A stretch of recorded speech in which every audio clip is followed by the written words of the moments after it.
saya Nurul Ihsani. Saya merupakan CEO dari PT Sanirasa Pangan Indonesia yang sekarang bergerak di bidang pengolahan pertanian.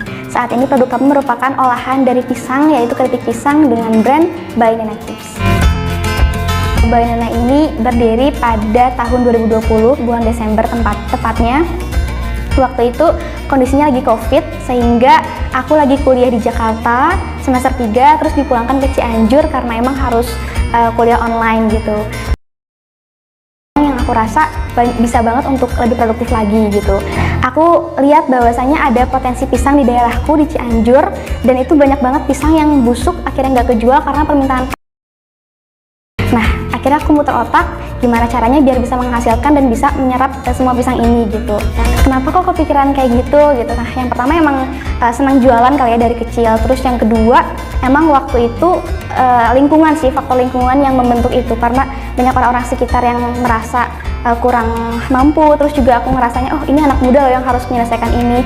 Terus juga prihatin dengan orang-orang sekitar yang butuh pekerjaan. Jadi terpikirlah untuk membuka lapangan kerja dengan membuka usaha keripik pisang gitu. Saat ini By Nana Chips memiliki 5 varian rasa, yaitu coklat, milk, green tea, strawberry, original, dan terakhir baru launching adalah rasa seblak.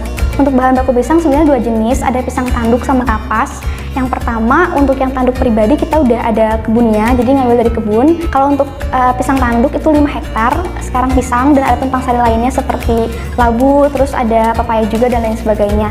Kalau misalnya yang kapas sekarang ongoing kita 2000 meter. Sekarang sih potensinya banyak banget ya di Cianjur, apalagi banyak banget lahan-lahan yang aku rasa pas banget buat dijadiin ladang pertanian gitu. Nah, kalau sekarang kita kan tumpang sarinya tuh ada labu, terus juga ada jali-jali itu yang pengganti nasi. Nah, aku kepikiran sih buat ngembangin itu juga. Jadi kenapa dibentuk PT Sanirasa? Ini kita emang fokusnya itu untuk di bidang pertanian dan pengolahannya. Kalau sekarang kan udah jalan tuh alhamdulillah keripik pisang yang kita emang jualan online gitulah. Alhamdulillah itu udah jalan. Melebarkan sayap dengan komoditas lain yang emang potensial di daerah kita, dan juga tumbuh tanam bagus di tanah kita gitu, di kebun kita. Terus untuk By Nana ke depan sih harapannya ya kita ingin melebarkan sayap ke kancah internasional. Alhamdulillah sekarang kita udah punya 50 mitra seluruh Indonesia yang mereka udah tersebar seluruh Indonesia. Jadi untuk tahun ini insya Allah kita orientasinya untuk ekspor. Walaupun sebenarnya pernah ngirim sampel juga sih ke Malaysia, tapi itu belum continue gitu. Jadi sekarang kita dengan adanya program Kementan juga kita ikutan. Kita juga berharap semoga By Nana ini bisa maju di kancah internasional di tahun ini insya Allah. Jadi penjualan By Nana itu 90% online, 10%-nya offline. Nah, kenapa online? Karena emang waktu dari awal tuh banyak belajar soal dunia online gitu. Sekarang juga kita lagi ongoing ingin belajar pasar retail. Nah, selain online kita jalur distribusi reseller, agen distributor, kita juga masuk merambah offline. Kayak sekarang alhamdulillah sudah ada di 37 toko Alfamart Cianjur, yang itu kita awalnya kurasi dengan 10.000 UMKM Cianjur. Terus kita masuk ke 10 UMKM terbaik, dan alhamdulillah dari 10 UMKM itu dipilih menjadi 2 UMKM terbaik untuk ada di Alfamart Cianjur gitu. Terus juga untuk di retail sendiri kita alhamdulillah udah masuk toko-toko kue juga di Cianjur, dan juga udah masuk di beberapa toko oleh-oleh juga di Cianjur gitu. Untuk proses pembuatan dari By Nana sendiri itu yang pertama datang pisang, terus kita kupas pisangnya. Nah, setelah dikupas itu kita taruh di ember yang ada airnya. Nah, habis itu kenapa ditaruh di air? Supaya getahnya hilang. Kalau ada getahnya itu biasanya jadi kuning atau coklat ke keripik hasilnya gitu. Makanya biar getahnya bersih kita rendam dulu di air. Nah, setelah direndam terus ditiriskan dulu. Soalnya kalau misalnya belum tiris itu biasanya susah matangnya.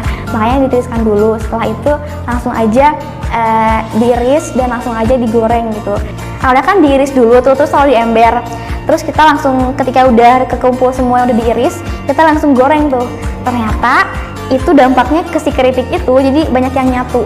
Kalau banyak yang nyatu jadi kayak kawin gitu ya si keripiknya, itu bikin nggak matang, sehingga berpengaruh sama kadaluarsa produk gitu kan. Kalau misalnya pisang nggak matang kan cepet basi ya, nah itu pun ternyata berpengaruh gitu.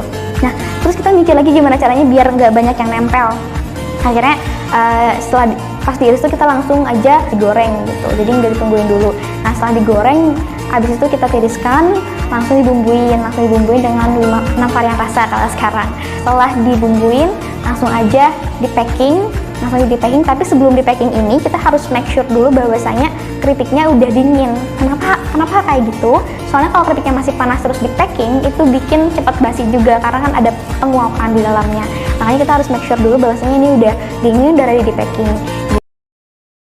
Setelah di packing, langsung aja setelah di packing pakai mesin sealer, langsung aja kita packing ke teman-teman di luar kota gitu yang udah order gitu. Kementan sih sebenarnya karena aku jadi Young Ambassador, itu yang pertama aku ikut kegiatan Kementan, misalnya ketemu sama investor IPAT untuk memperkenalkan Young Ambassador. Terus aku ngasih materi-materi buat teman-teman di sekolah pertanian. Anak muda itu harus berperan, jangan baperan. Terus juga kita harus berani mencoba, mumpung masih muda gitu kan, masih banyak banget waktu, tenaga yang bisa kita keluarkan, effort gitu ya untuk membangun sesuatu hal yang menjadi mimpi kita. Masalah anak muda itu biasanya dia baperan kan, ada orang yang jual dengan produk yang sama, lebih laku dia, udahlah nggak usah jualan itu gitu kan, dan lain sebagainya. Makanya di sini teman-teman aku mau ngasih wejangan bahwasanya bisnis itu bisa dikopi tapi rezeki nggak bisa dipaste. Ilmu itu bisa dikopi tapi rezeki nggak bisa dipaste. Artinya teman-teman terus berusaha, terus mencari sampai tahu air zam-zam teman-teman tuh di mana gitu. Jadi kalau misalnya temennya ada jualan dengan produk yang sama ya nggak usah baper, karena rezeki setiap orang tuh berbeda-beda dan Allah pun udah ngasih porsinya masing-masing kayak gitu. Tugas kita adalah berusaha. Buat teman-teman petani muda, jangan malu untuk bertani karena kita tahu bahwasanya bisnis petani ini sangat besar dan gak akan pernah mati, gak akan pernah ada ujungnya ketika manusia ada di bumi ini. Karena petani itu sumber ketahanan pangan Indonesia.